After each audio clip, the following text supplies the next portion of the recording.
দর্শক প্রথমেই ক্ষমা চেয়ে নিচ্ছি, আমাদের এই লাইভ টক শো আপনারা 12টার সময় থেকে দেখেন, কিন্তু কারিগরি ত্রুটির কারণে আমরা অন্তত 7 মিনিট পরে আমাদের অনুষ্ঠান শুরু করতে পারলাম, যে কারণে আমরা আন্তরিকভাবে দুঃখিত এবং এই বিষয়টি দর্শক আমাদেরকে ক্ষমাসুন্দর দৃষ্টিতে দেখবেন। ইস্পাহানি মির্জাপুর জিরা আওয়ারে স্বাগত জানাচ্ছি, আমি তৌহিদ শান্ত। আমাদের সার্বিক যে পরিস্থিতি, সারা দেশের বন্যা পরিস্থিতি এবং সেই বন্যা পরিস্থিতির দুর্ভোগের মধ্যে এইচএসসি পরীক্ষার্থীদের যে দুর্ভোগ, তাদের অংশগ্রহণ নেওয়া এবং সেটি নিয়ে এক ধরনের রাজনৈতিক উত্তাপ, যদিও এটি রাজনৈতিক দলের মধ্যে নয়, এবং শিক্ষার্থীদের মধ্যে এক ধরনের ক্ষুব্ধ প্রতিক্রিয়া, এই সব কিছু মিলিয়ে কিন্তু ঘটনাবহুল দিন ছিল আজকে। শেষ পর্যন্ত প্রধানমন্ত্রীর জায়গা থেকেও আমরা যতটুকু শুনেছি যে আন্তরিকভাবে আজকে কিছুক্ষণ আগে তার উপদেষ্টা মাহাদি আমিন জানিয়েছেন যে শিক্ষার্থীদের পক্ষে যায় এবং শিক্ষার্থীদের সুবিধা হয় যৌক্তিক যতগুলো কাজ করা প্রয়োজন, এই সরকার সেই দিকেই চিন্তাভাবনা করছে। এবং শিক্ষামন্ত্রীও নিজে দারুণভাবে দুঃখ প্রকাশ করেছেন। বলা ভুল বা না বলা ভুল যেটাই হোক, যেখানে শিক্ষার্থীরা যদি মনে কষ্ট পেয়ে থাকেন সেই জায়গা থেকে দুঃখ প্রকাশ করেছে। এবং একই সাথে শিক্ষার্থীরা যেই প্রতিবাদ সভা এবং যেই কর্মসূচি দিয়েছিল সেগুলোর থেকেও শিক্ষার্থীরা সরে এসেছেন। আমরা চাই দেশের চেয়ে দেশের জন্য এই সব কিছু মিলিয়ে, এই দুর্ভোগের মধ্যে সব কিছু মিলিয়ে আমরা এগিয়ে যাচ্ছি। শেষ পর্যন্ত এই সংকটটা খুব দ্রুত চমৎকারভাবে সমাধান হওয়ার জন্য সকল পক্ষকেই ধন্যবাদ জানাচ্ছি। আমাদের আজকের যে বিষয়, এই বন্যা এবং আমাদের দেশের আগামী দিনের যে পানি ব্যবস্থাপনা, এই সব কিছু মিলিয়ে আমরা আজকে আমাদের সঙ্গে রয়েছেন পানি সম্পদ মন্ত্রণালয়ের প্রতিমন্ত্রী ফরহাদ হোসেন আজাদ। আমি আপনাকে স্বাগত জানাচ্ছি আমাদের সঙ্গে যুক্ত হওয়ার জন্য আপনার গুরুত্বপূর্ণ সময়ের মধ্যে। এবং দর্শক, আজকে এই কারণে আমরা আমাদের বিষয় হলো মুখোমুখি পানি সম্পদ প্রতিমন্ত্রী। এখানে আমরা যেভাবে আমাদের এই অভ্যন্তরীণ যে পানি ব্যবস্থাপনা, তিস্তা ব্যারেজ, পদ্মা ব্যারেজ এবং এই বিষয়গুলো নিয়ে আলোচনা করব, একইভাবে আমাদের যে অভিন্ন নদীগুলো রয়েছে যেগুলোর সাথে আমাদের ভারত, মিয়ানমারের সাথে আমাদের যোগাযোগ করতে হয়, সেই জায়গাগুলো আমরা কথা বলবো। এবং আপনারা জানেন যে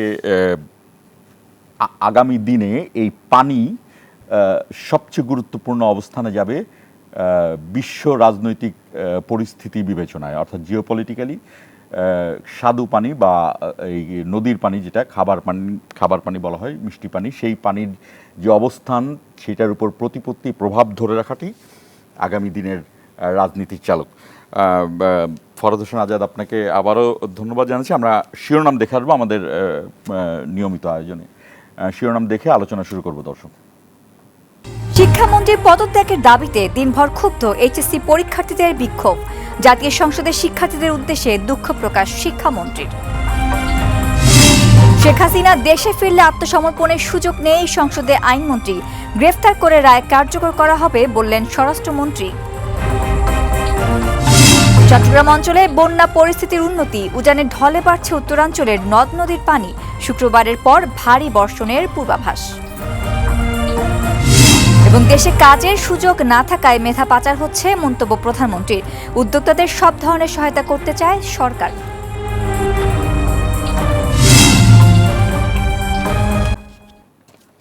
আমাদের অনুষ্ঠানটি ফেসবুক এবং ইউটিউব পেজে সরাসরি সম্প্রচারিত হচ্ছে, আপনারা চাইলে সেখানে কমেন্টের মাধ্যমে যুক্ত হতে পারেন। ফরহাদ হোসেন আজাদ, আমি প্রথমে যে চলমান পরিস্থিতি সেটি নিয়ে আমি কথা বলতে পারি। আপনি একটি মন্ত্রণালয়ের প্রতিমন্ত্রীর দায়িত্বে আছেন। আমাদের দেশের যে মন্ত্রী বা প্রতিমন্ত্রীদের যে স্ট্রাকচার, যে অর্গানোগ্রাম রয়েছে, সেই জায়গায় কিন্তু যে কোনো মন্ত্রী, যে কোনো প্রতিমন্ত্রী, তারা যে কোনো মন্ত্রণালয়ের যে কোনো ধরনের পরামর্শ জায়গাটিকে করতে পারেন। মানে এই স্বাধীনতা তাদেরকে দেয়া আছে কাজের জন্য এবং সুবিধার জন্যই, দেশের সুবিধার জন্যই। আমি একটু বলতে চাই, মনে হতে পারে যে আমি শিক্ষামন্ত্রীর পক্ষ নিয়ে বলছি, তা না। শিক্ষামন্ত্রী যেটি বললেন যে এই যে সিদ্ধান্ত, এত বড় একটা কর্মযজ্ঞ, আপনি জানেন যে এই সম্মিলিত কর্মযজ্ঞের মধ্যে যেমন ভোট একটা সম্মিলিত কর্মযজ্ঞ, এইচএসসি পরীক্ষা, এই এসএসসি পরীক্ষা, এগুলো একটি বিরাট কর্মযজ্ঞ। এবং এখানে গোপনীয়তার একটা বিষয় থাকে, যে প্রশ্নর গোপনীয়তা, আবারও প্রশ্ন তৈরি করা, এই জায়গাটা খুবই গুরুত্বপূর্ণ, যে কারণে চাইলেই হঠাৎ করে সময় বদলানোটা বা স্থগিত করাটা এটা একটা জটিল প্রক্রিয়া। কিন্তু যেভাবে দুর্ভোগ ছিল এই জায়গাটিতে শিক্ষামন্ত্রী কিন্তু জানিয়েছেন যে বিভিন্ন পক্ষ, যেমন আবহাওয়া অফিস, যেমন স্থানীয় প্রশাসন, যেমন কেন্দ্রীয় প্রশাসন, যেমন শিক্ষা বোর্ড, এদের সাথে কথা বলেই মন্ত্রী তার মুখ দিয়ে কথাটি বলে, কিন্তু নিশ্চয়ই এটি প্রক্রিয়াগতভাবে এই সবগুলো পক্ষই কি ফেল করলো যে এইটা বুঝতে যে আসলে ওই দিন পরীক্ষাটা এই জায়গায় স্থগিত করাটাই উচিত ছিল? ধন্যবাদ। বৈশাখী টেলিভিশনের সকল কলাকৌশলী, দর্শক শ্রোতা, আমার ব্যক্তিগত পক্ষ থেকে এবং পানি সম্পদ মন্ত্রণালয়ের পক্ষ থেকে আসসালামু আলাইকুম। আপনি যে প্রশ্নটা আমাকে করেছেন, আমি আমার পানি মন্ত্রণালয়ের সূত্র ধরেই আমি উত্তর দিতে চাই। বাংলাদেশে প্রতি বছর 2200 মিলিমিটার বৃষ্টিপাত হয়। আপনি কি জানেন যে গত 6 জুলাই থেকে 13 জুলাই পর্যন্ত চট্টগ্রামে 1454 মিলিমিটার বৃষ্টি হয়েছে, কক্সবাজারে 837 মিলিমিটার, টেকনাফে ঠিক এরকম বৃষ্টিপাত হয়েছে। এই যে হঠাৎ বৃষ্টি, এবং যেই বৃষ্টিটা চট্টগ্রাম, কক্সবাজার, রাঙ্গামাটি, বান্দরবন এইসব এলাকায় কখনো কিন্তু আমরা বন্যার কথা শুনি নাই। সেক্ষেত্রে সেই চিত্র আপনি দেখেন, সেখানে বন্যার কথা শুনি নাই, সেখানে এই যে বৃষ্টি, সেই বৃষ্টিপাতের মধ্যে জলাবদ্ধতা এবং বন্যা, এই যে প্রেক্ষাপটটা যে তৈরি হয়েছে, এখন এখানে আমাদের বিশেষ করে আমাদের শিক্ষামন্ত্রী, আমরা বরাবরই বিভিন্ন সময় শিক্ষামন্ত্রীকে পরামর্শ দিতাম যে পরীক্ষা পিছানো কোনো অজুহাত নয়, বরঞ্চ পরীক্ষা পিছালে সেখানে ছাত্রদের যে মনোযোগ এবং ছাত্রদের পড়ালেখা যে টিম স্পিড সেখানে থেমে যায়, এবং ম্যাক্সিমাম ছাত্ররাই কিন্তু পরীক্ষা পিছানোটাকে পছন্দ করেন না। সেক্ষেত্রে উনি ওনার সমস্ত অর্গানের সঙ্গে কথা বলেছেন, অর্গানের সঙ্গে কথা বলে উনি যে সিদ্ধান্ত নিয়েছেন, এই সিদ্ধান্ত নেওয়ার ক্ষেত্রে উনি যে একটি মন্তব্য করেছেন, বিশেষত এই মন্তব্যটা নিয়েই কিন্তু ধুমজাল তৈরি হয়েছিল, এবং এই মন্তব্যটা নিয়ে কিন্তু বিপত্তি তৈরি হয়েছিল, যার দরুন কিন্তু বিশেষ করে আমাদের বাংলাদেশে বর্তমানে আপনি খেয়াল করবেন, বিশেষ করে সামাজিক যোগাযোগ মাধ্যম এবং বিভিন্ন মব সৃষ্টি করে এমনভাবে যে কোনো নিউজ, ফেক নিউজ তৈরি করা হচ্ছে, কোনটা সত্য কোনটা মিথ্যা আমরা কেউ বুঝতে পারছি না। আজকে যেমন আমাদের একটা আন্তঃমন্ত্রণালয় সভা ছিল, আমরা গতকালকে দেখতেছি ফেসবুকে একটি নারী, তার পেটে বাচ্চা, উনি বাঁচার জন্য সেই গাছে উপরে উঠছেন এবং সেখানে সে লড়াই করছেন। আমরা সেখানে পরীক্ষা নিরীক্ষা দেখা হলো, সেটা একটা নাটকের দৃশ্য। তাহলে আপনি দেখেন, সেই নাটকের দৃশ্যটাকে সারা দেশের মানুষকে বিভ্রান্ত তৈরি করার জন্য, সারা দেশের মানুষকে এখানে এটা এই আমাদের বিশেষ করে বিএনপি বিশেষ করে বন্যা নিয়ন্ত্রণে বা তার ত্রাণ তৎপরতায় সফল নয়, এই ধরনের একটা নেগেটিভ নিউজ তৈরি করার জন্য কিন্তু এই ধরনের মব সৃষ্টি করা হচ্ছে। এবং বিশেষ করে এই যে কলার পাতায় বা কলার ভেলায় করে সেখানে ত্রাণ আনার জন্য দেওয়া হচ্ছে, এই যে বিষয়গুলো আমরা খোঁজখবর নিয়েছি, এই বিষয়গুলো কিন্তু অনেকগুলোই কিন্তু সেখানে সামাজিক যোগাযোগ মাধ্যমে কিন্তু সেইভাবে তৈরি করে সেগুলো জনমনে একটা জনরোষ তৈরি করার চেষ্টা হচ্ছে। তা আমি মঞ্চ আমাদের মাননীয় প্রধানমন্ত্রীকে আমি ধন্যবাদ দিই, কৃতজ্ঞতা জানাই যে উনি কিন্তু দেখেন কথায় বিশ্বাস করেন, কাজে বিশ্বাস করেন। উনি কিন্তু এই উদ্ভূত পরিস্থিতি জেনেই উনি কিন্তু আজকে সংসদেই সেখানে আমাদের সিনিয়র মন্ত্রী বলেন এবং আমাদের শিক্ষামন্ত্রী বলেন সবার সঙ্গে কথা বলেছেন, এবং এই কথা বলে উদ্ভূত পরিস্থিতি কী করা উচিত, কী করলে কী কাজ করলে আমাদের এই ছাত্রদের মধ্যে বিভ্রান্তি দূর হবে, ছাত্ররা পরীক্ষা হলে ফিরে যাবে, ছাত্ররা পড়ার টেবিলে ফিরে যাবে, সেই হিসাবে কিন্তু উনি কথাবার্তা বলেই কিন্তু আজকে আমাদের শিক্ষামন্ত্রী সেখানে মহান সংখ্যে দাঁড়িয়ে দুঃখ প্রকাশ করেছেন। আজকে আমাদের যে শিক্ষা উপদেষ্টা আছে মাহাদি আমিন, উনিও কিন্তু যে আজকে যে স্টেটমেন্টটা দিয়েছেন, এর মধ্য দিয়ে আমি মনে করি যারা এইটা ঘোলা পানিতে মাছ শিকার করার চেষ্টা করেছেন, যারা বিভিন্নভাবে এইটা ইস্যুটাকে একটা একটা বিশেষ করে সরকার পতনের আন্দোলন বা একটা শিক্ষামন্ত্রী পতনের আন্দোলনের দিকে নিয়ে যাওয়ার চেষ্টা করেছে। আমি মনে করি আমাদের মাননীয় প্রধানমন্ত্রী তার কারিশমাটিক লিডারশিপের মধ্য দিয়ে এইটা কিন্তু আমি বিশেষ করে ষড়যন্ত্রকারীদের সেটা আমি আজকেই থেকে সেটা কি পরিষ্কারভাবে জানতে পারি, দর্শকরাও জানতে চায়, যেহেতু আপনি আপনার দায়িত্বশীল জায়গা থেকে এই ষড়যন্ত্রের কথাটি বলা হয়েছেন, সরকারের কিন্তু অনেকগুলো অর্গান থাকে, অনেক টুলস থাকে এই ষড়যন্ত্রকে ফাইন্ড আউট করার। কোনো ষড়যন্ত্র সরকার প্রকাশ্যে বলে, কখনো বলে না, সেটি দেশ এবং রাষ্ট্রের স্বার্থের জায়গায়। যেহেতু আপনারা বলছেনই, আপনারা কাকে মনে করেন, কোন জায়গাটিকে মনে করেন এই ষড়যন্ত্রের সাথে কারা জড়িত হতে পারে, এবং সেই পরবর্তীতে এইটি যদি আসলেই আপনারা ব্যবস্থার দিকে যাবেন কিনা? যে আমরা কিন্তু কয়েকটি জায়গায় এরকম দেখলাম যে পতিত সরকারের বেশ কিছু কর্মীরা এই স্লোগান দিচ্ছেন এবং এই আন্দোলনের সঙ্গে ছিলেন, এবং বিভিন্ন জায়গায় ছাত্র নয় তাদেরকেও ধরা হয়েছে। হ্যাঁ, এই যে দেখেন, ধন্যবাদ। এই যে বিষয়গুলো আপনি বললেন সেগুলো কিন্তু মেইন স্ট্রিম সংবাদ মাধ্যমে, হ্যাঁ, মেইন স্ট্রিমের সংবাদ মাধ্যম এবং সামাজিক যোগাযোগ মাধ্যম সহ মেইন স্ট্রিম সংবাদ মাধ্যমে আসছে। তাহলে এখানে বুঝেন একটি মহল সুযোগের অপেক্ষায় আছে কীভাবে বাংলাদেশের পরিস্থিতি অস্বাভাবিক করা যায়, বাংলাদেশের পরিস্থিতি ঘরে তৈরি করা যায়। তারা মনে করছে তারা এই অপকর্মে সম্পৃক্ত হয়ে মনে হচ্ছে সরকারের পতন হবে, কিন্তু তারা ভুলে গেছে এটা কিন্তু জুলাইয়ের আন্দোলনের সরকার। এই আন্দোলনের সঙ্গে কত সেই যোদ্ধারা প্রাণ দিয়েছেন। আজকে প্রায় 30,000-এর অধিক যোদ্ধা আজকে আহত হয়ে চিকিৎসাধীন আছেন বা চিকিৎসা নিচ্ছেন। কাজেই সেই ক্ষেত্রে এইভাবে ধূমজাল তৈরি করে কেউ যদি মনে করে যে বিশেষ করে বিএনপি মতো একটি দল এবং যারা এই নির্বাচনে নিরঙ্কুশ সংখ্যাগরিষ্ঠে জয়যুক্ত হয়েছেন তাদেরকে বিশেষ করে বিভ্রান্ত করা হবে। যেমন মাঝখানে আপনি মনে করেন ইরান এবং যে বিশেষ করে ইসরায়েলি যুদ্ধ হলো, তেল নিয়ে যে সংকট, সেখানে আপনি দেখেছেন তেলের পাম্পগুলোতে সেইখানে কি দীর্ঘ লাইন সৃষ্টি করা হয়েছিল, কৃত্রিম সংকট তৈরি করা হয়েছিল। এবং আপনি দেখেন যখনই মাননীয় প্রধানমন্ত্রী সবাইকে অবাক করে দিয়ে সরকারি দল থেকে 5 জন, বিরোধী দল থেকে 5 জন কোনো কথা মানল না, সেখানে সরকারি দল 250টা আসন আছে, সরকারি দল বেশি সংখ্যক পাবে, বিরোধী দল কম সংখ্যক আছে, তার কমবে, তা না। উনি কিন্তু সমান সমান 2 দল থেকে সেই পার্লামেন্ট সদস্যকে দিলেন। এই উদ্ভূত পরিস্থিতি কীভাবে নিরসন করা যায়, ওনার কমিটি দেওয়া 2 দিনের মাথায় কিন্তু দেখেন অটোমেটিকলি নিমিষেই সেই পাম্পের সেই তেলের সিরিয়ালের লাইন সেটা কিন্তু বিলীন হয়ে গেল। তো কাজেই আমি এটুকু বলতে চাই যে আসলে বিএনপি সরকারের বিপক্ষে কিছু কিছু মহল আছেন, কিছু চক্র আছেন, তারা এই ধরনের কথা বলতে থাকবেন, এই ধরনের ষড়যন্ত্র করতে থাকবেন। কিন্তু আমার বিশ্বাস আমাদের বিশেষ করে মাননীয় প্রধানমন্ত্রীর নেতৃত্বে আমাদের যে ক্যাবিনেট আছেন এবং তারা বিশেষ করে মাননীয় প্রধানমন্ত্রী যেভাবে আমাদের ক্যাবিনেটের প্রত্যেক মন্ত্রণালয়ে মনিটরিং করেন, দেখভাল করেন, খোঁজখবর নেন, যেটা সত্যি আসলে ঐতিহাসিক। কাজে সেই ক্ষেত্রে আমার বিশ্বাস যে এইসব ষড়যন্ত্র আমরা কোনোটাই বাস্তবায়ন হবে।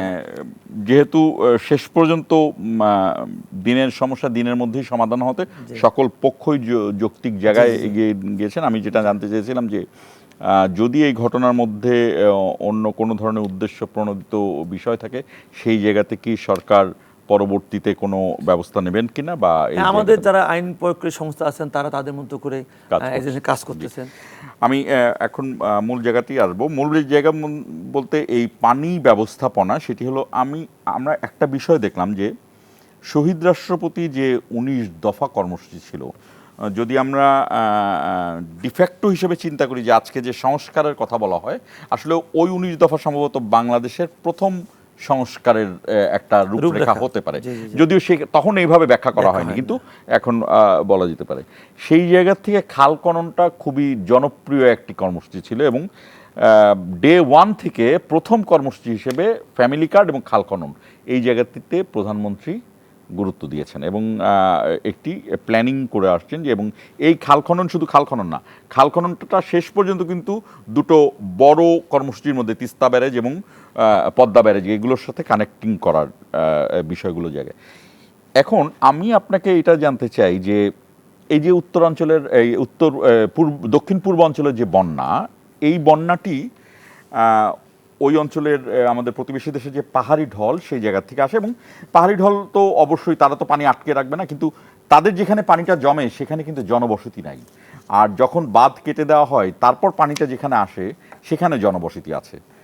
এই জায়গাতে আসলে কি বিশ্ব রাজনৈতিক পরিস্থিতি আছে কিনা, মানে এটা কি জিওপলিটিক্যাল বন্যার কিনা? ধন্যবাদ। আমি আসলে বিশেষ করে আমি শহীদ প্রেসিডেন্ট জিয়াউর রহমান দিয়ে শুরু করতে চাই। শহীদ প্রেসিডেন্ট জিয়াউর রহমান, আপনি খেয়াল করবেন, উনি যখন বাংলাদেশের রাষ্ট্র ক্ষমতায় আসেন, উনি 1977 সালে উনি কিন্তু এই খাল কাটা কর্মসূচি উনি শুরু করেন, এবং 1977 সালে কিন্তু উনি কী করলেন, নেদারল্যান্ডের সঙ্গে একটি এমইউ করলেন। এরপরে 1979 সালে উনি কিন্তু নেদারল্যান্ড সেখানে সরকারি ভিজিট করে সেখানে যে নেদারল্যান্ড পানির উপর ভেসে আছে সেখানে নেদারল্যান্ড তাদের সমুদ্রে তাদের জায়গা বাড়িয়েছে। হ্যাঁ, সেটা কীভাবে কী করে সেগুলো সরাসরি উনি দৃশ্যমান হয়ে সেইগুলো করা টেকনিক্যাল বিষয়গুলো উনি দেখে আসছে, এবং দেখে আসে সেই জায়গা থেকে বাংলাদেশকে কীভাবে উত্তরণ করা যায়, বাংলাদেশের কোন জায়গায় নিয়ে যায়, কোন টেকনিক্যাল কৌশল, এবং সেখান থেকে কিন্তু বাংলাদেশের ফোল্ডাত বাঁধ, এই বাঁধ নির্মাণের ক্ষেত্রে কিন্তু তখন কিন্তু উনি এখানে আমাদের কয়েকটি এমইউ তৈরি করে সেগুলো বাস্তবায়ন করার জন্য পদক্ষেপ নিয়েছেন।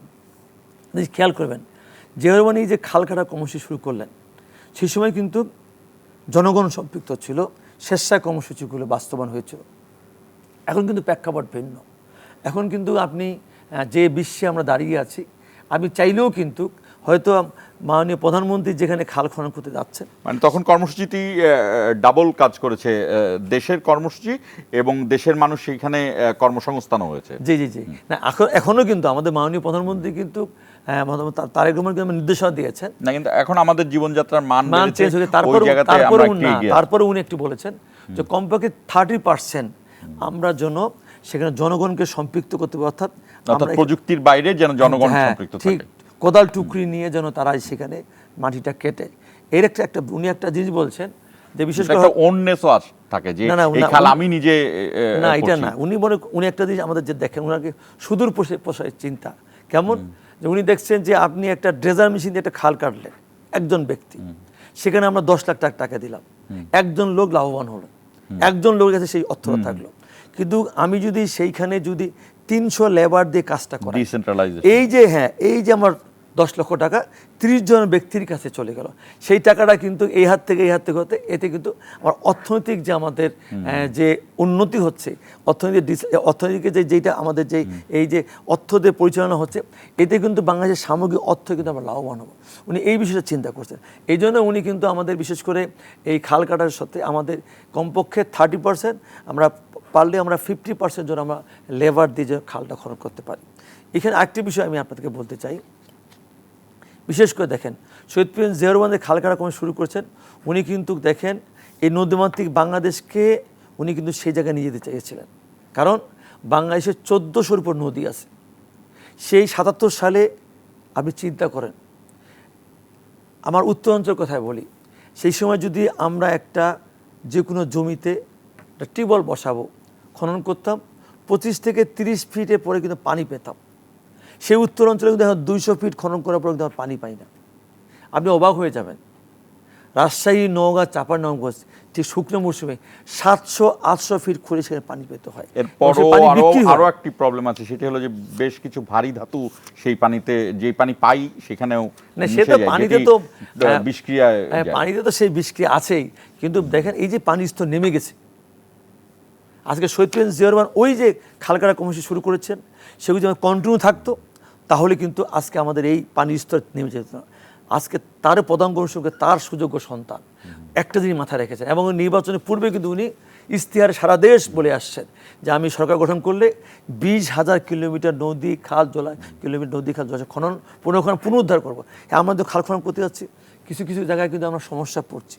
অনেক জায়গায় মানুষ সেখানে অবকাঠামো তৈরি করেছে, অনেক জায়গায় মানুষ সেখানে মার্কেট করে ফেলেছেন, অনেক জায়গায় মানুষ সেখানে তার জমি সে নিজের জমি দখল করে নিয়েছেন, অনেক জায়গায় সে ফ্লাইওভার তৈরি করেছেন। এগুলো জায়গায় আমরা পড়েছি। কিন্তু মাননীয় প্রধানমন্ত্রী বলছেন এই খাল খননটা আমরা তখনই আমি এটা যুক্তি জায়গায় যেতে পারবো যদি আমি জনগণ সম্পৃক্ত। আমরা একটা বিরতির সময় হয়েছে, আমি আবারও বলছি, যেটি আপনি এই কথাগুলো বলছিলেন, আমি যে প্রশ্নটি রেখেছিলাম যে এর পিছনে জিও পলিটিক্যাল বিষয় আছে কিনা, এবং একই সাথে এই প্রশ্ন রেখে যাই, সম্প্রতি কুয়ালালামপুর অর্থাৎ মালয়েশিয়া এবং চীন সফর করেছেন প্রধানমন্ত্রী, এবং সেই চীনে কিন্তু এক ধরনের এমওইউ সাইন করা হয়েছে।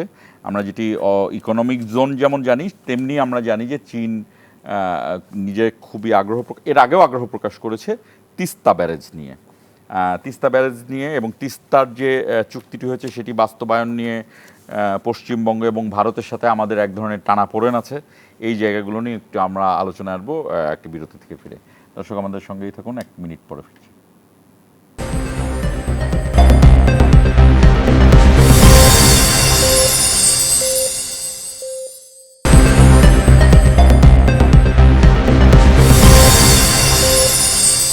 আবার স্বাগত ইস্পাহানি মির্জাপুর 0 আওয়ারে।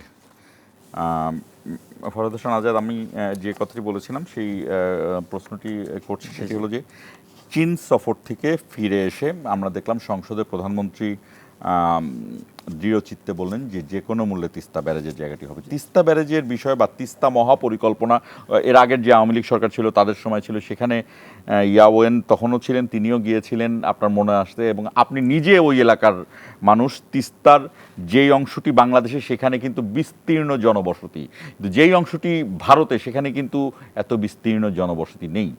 এবং এই জায়গাতে যে চুক্তিটি আমাদের আছে সেই চুক্তি বাস্তবায়নের জন্য আমরা বিভিন্ন ধরনের টানাপোড়েন দেখেছি, এবং আওয়ামী লীগ যেখানে বলতো যে ভারত তাদের সর্বোচ্চ বন্ধুত্ব, মানে দেশের চেয়েও আওয়ামী লীগের সাথে বন্ধুত্বের জায়গাটি অনেক সময় তারা বলতেন, সেই জায়গা থেকে বন্ধুত্বের জায়গা থেকে আওয়ামী লীগও কিন্তু এই বিষয়টিকে ওভারকাম করতে পারেনি।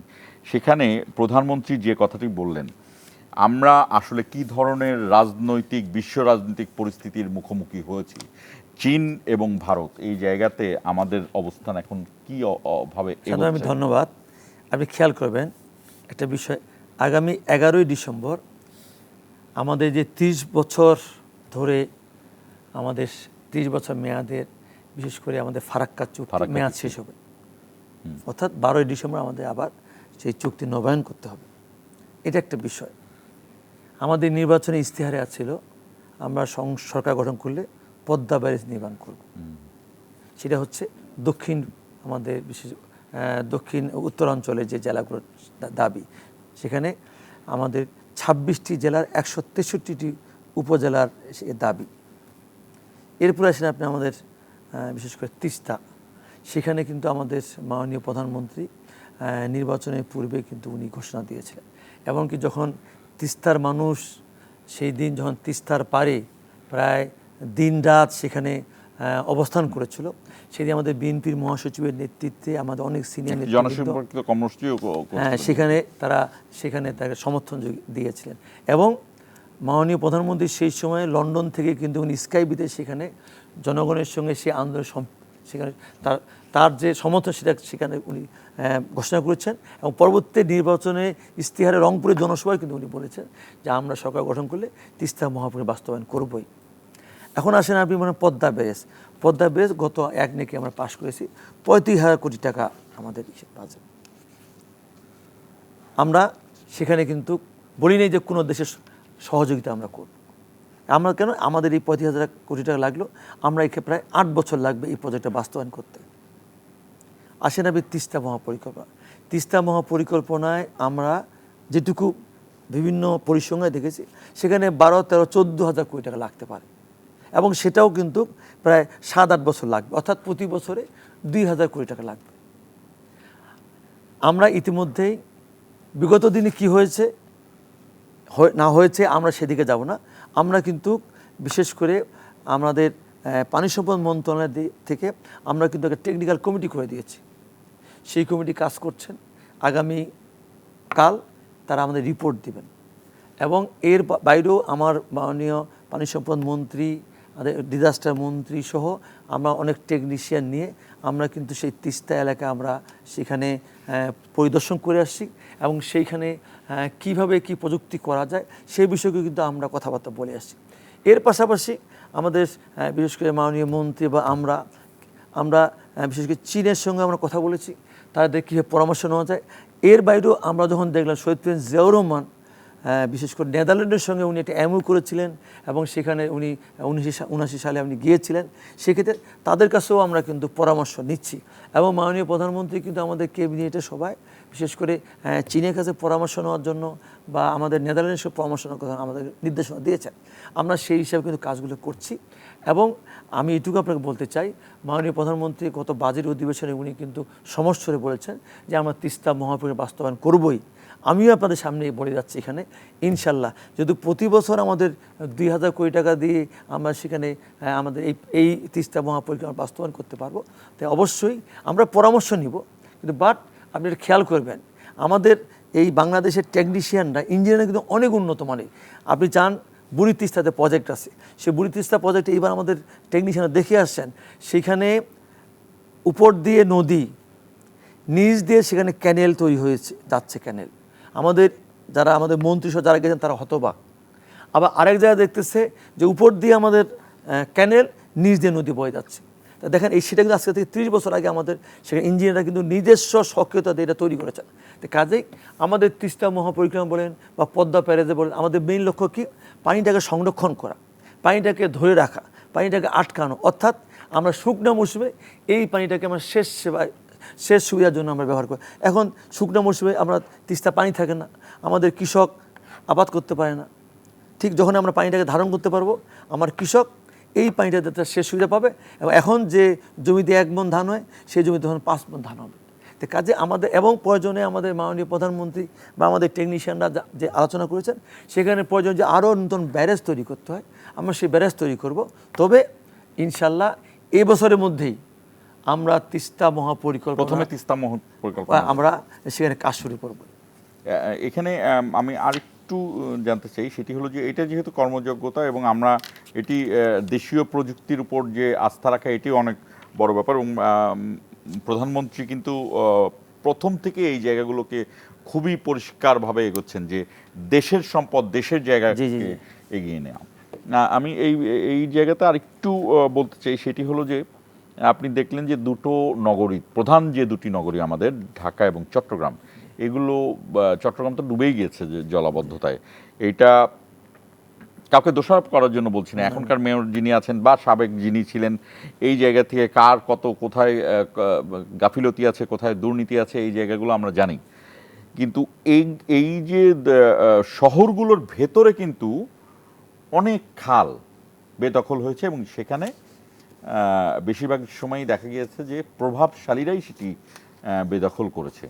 এই জায়গাতে সরকারের অবস্থান কেমন বা তারা কতটা অ্যাডামেন্ট? যেমন আমি ইন্টারিম গভর্নমেন্টের সময় আমরা দেখেছিলাম যে রিজওয়ানা হাসান, তিনি পরিবেশ উপদেষ্টা ছিলেন, তিনি এক জায়গায় কিন্তু খাল বেদখল করতে গিয়েছিলেন এবং পরে কিন্তু সেই কর্মসূচি থেকে এক ধরনের কর্মসূচি তারা অ্যাবান্ডন ঘোষণা করেন।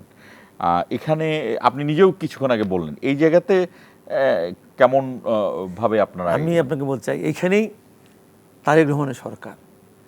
আমরা সুবর্ণ খাল প্রথম আমরা আমাদের মন্ত্রণালয়ের দায়িত্ব পাওয়ার পরে সেখানে আমরা ভিজিটে যাই। সেইখানে আমাদের 3,500 কোটি টাকার প্রজেক্ট সেনাবাহিনী করছে। সেখানে দেখলাম মার্কেট, সেখানে দেখলাম আমাদের খালের উপরে বাসাবাড়ি করছেন, সেখানে দেখলাম রাস্তা আমাদের খালের উপরে ফ্লাইওভার দিয়েছে।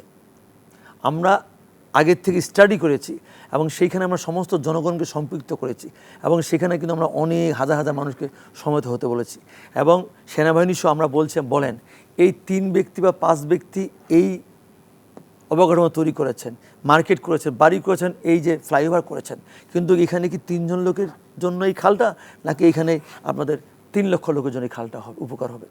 সমস্ত লোক এক বাক্যে সমস্যা না, এটা আমরা সবাই উপকৃত হব। কারণ এই সুবর্ণ খাল যদি আমরা এখানে সংস্কার করতে না পারি, ইন জেনারেশন এইখানে যে পয়গুলো ময়লাগুলো আসতেছে, আবর্জনাগুলো আসতেছে, বিশেষ করে কেরানীগঞ্জ থেকে বা বিভিন্ন জায়গা থেকে বা একদম অনিয়ন্ত্রিতভাবে বিভিন্ন আবর্জনা পড়ছে, এটা কিন্তু একদম ওই এলাকাগুলো আর বসবাস অযোগ্য হয়ে যাবে। সেখানে কিন্তু আমাদের সমস্ত মানুষজন ঐক্যমত হলো, সেখানে কিন্তু ওই যে যারা অবকাঠামো তৈরি করছে তারা কিন্তু আমাদের কথা দিল যে তারা অল্প দিনের মধ্যে তাদের অবকাঠামো সরাই ফেলবে। আমরা কিন্তু ঠিক এইভাবেই আমরা প্রত্যেকটা জায়গায় কিন্তু মানে আমরা জনগণকে সম্পৃক্ত সম্পৃক্ত করছে। এটা আমার মাননীয় প্রধানমন্ত্রী তারেক রহমানের নির্দেশনা আছে। আমরা এই কৌশলটা নিয়েই কিন্তু আমরা সেখানে সফল হচ্ছি। এই বিষয় নিয়ে আরেকটু আলোচনা যাব, তবে আমাদের আরেকটি বিরতির সময় হচ্ছে। তবে তার আগে প্রশ্ন করে যাই, এখানে যেমন বিগত সরকার অর্থাৎ আওয়ামী লীগের প্রভাবশালীরা রয়েছে, এখানে কিন্তু এখনকার যে সরকার বিএনপির প্রভাবশালীরাও আছে। এই জায়গাতে সরকারের অবস্থান কি সেটা আমরা জানতে চাইব বিরতি থেকে ফিরে। দর্শক, 1 মিনিট পরে ফিরছি, আমাদের সঙ্গেই থাকুন।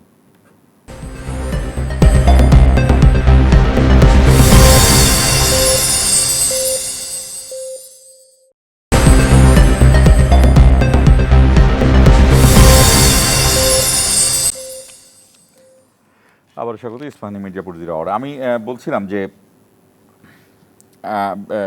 ধরেন যেই দল, রাজনৈতিক দল, যেই প্রভাবশালীরা এখন ক্ষমতার ভেতরে নাই এবং যারা এখন ক্ষমতার মধ্যে আছে, যদি আমি সহজভাবেই বলি যে আপনার দলই ক্ষমতার মধ্যে আছে, আপনার দলেরও অনেক প্রভাবশালীদের, আমি জেনারেলাইজ করছি না যে তাকে ওই সময় কেউ পরিস্থিতিতে করেছেন, কেউ সুযোগ সন্ধানীতে করেছেন, মানুষের ব্যক্তি, মানুষের চরিত্রের জায়গাটায় তো আপনার কারোর হাত দেওয়ার সুযোগ নেই। তো এই যে আপনার দলেরও যদি প্রভাবশালীদের পাওয়া যায়, এই যে রাজধানীর যে খালের কথা বলা হয়, চট্টগ্রামের চাক্তাই খালের কথা খুব বলা হয়, সুভাড্ডা খালে তো শুরুই করলেন আপনারা, রাজধানীতে যেটি মোহাম্মদপুর থেকে কাটা শুরু হয়ে কল্যাণপুর থেকে গিয়েছে, এটি একটা কর্মকাণ্ড রয়েছে এবং আমি যতটুকু জানি যে এটা পরবর্তীতে আপনারা তুরাগ নদীর এটা আপনারা যাবেন। এই জায়গাতে আপনারা কতটা অ্যাডামেন্ট হবেন, কতটা এগিয়ে যাবেন? আপনাকে একটা জিনিস আমি ক্লিয়ার করতে চাই। গতকালকে মাননীয় প্রধানমন্ত্রী বরিশাল সফর গিয়েছেন। সেখানে কিন্তু একটা কথা বলেছিলেন সবার সামনে। ওনার হাতে একটা টিস্যু ছিল, টিস্যুটা কিন্তু উনি হাত মুছে মুখ মুছার পরে কিন্তু আবার পকেটে রেখেছিলেন। উনি বলেছেন এই টিস্যুটা যদি আমি ফেলাই দিই তাহলে কি এই যে ময়লা আবর্জনা কিন্তু আবার ছড়িয়ে পড়লো, কিন্তু আমি এই টিস্যুটা যদি ঠিক নির্দিষ্ট স্থানে ফেলে দিই তাহলে কিন্তু বাংলাদেশ আবর্জনাময় হবে না, ময়লাময় হবে না। অর্থাৎ উনি এর মধ্যে দিয়ে আমাদের নবী সাল্লাল্লাহু আলাইহি ওয়াসাল্লাম একটা কথা বলেছেন যে তুমি আগে নিজে চিনি খাওয়া বাধ্য, তারপর অন্যকে চিনি খেতে নিষেধ কর। উনি কিন্তু এটাকে দৃষ্টান্ত স্থাপন করার জন্য এই বক্তব্য দিয়েছেন। আজকে এই যে আপনি বললেন ঢাকা শহর বা চিটাগাং শহরে আমাদের জলাবদ্ধতা কিন্তু অন্যতম কারণ কিন্তু আমাদের ময়লা আবর্জনা।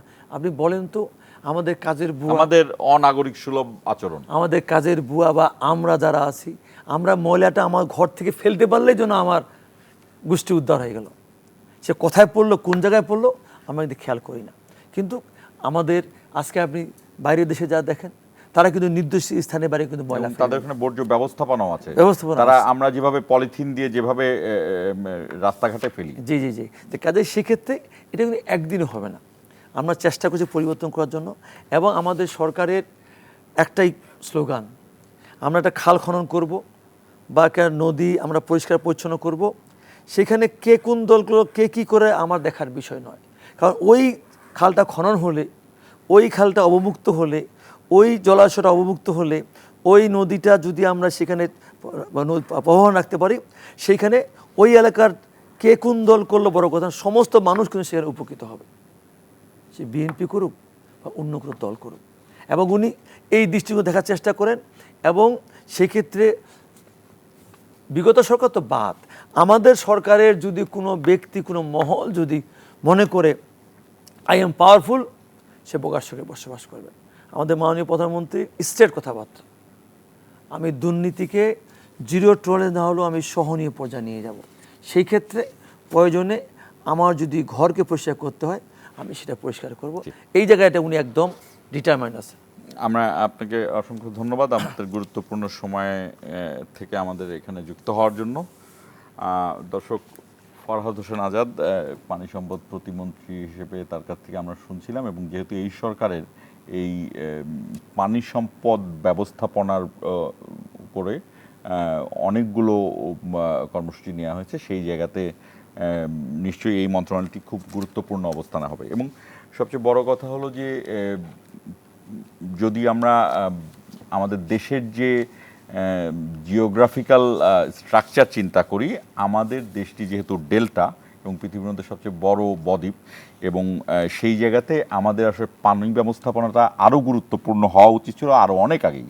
54 বছর পরে এসে একটি সরকার এভাবে চিন্তা করছে। একজন পরিবেশ বিজ্ঞানের ছাত্র হিসেবে আমি এটি বুঝি যে যে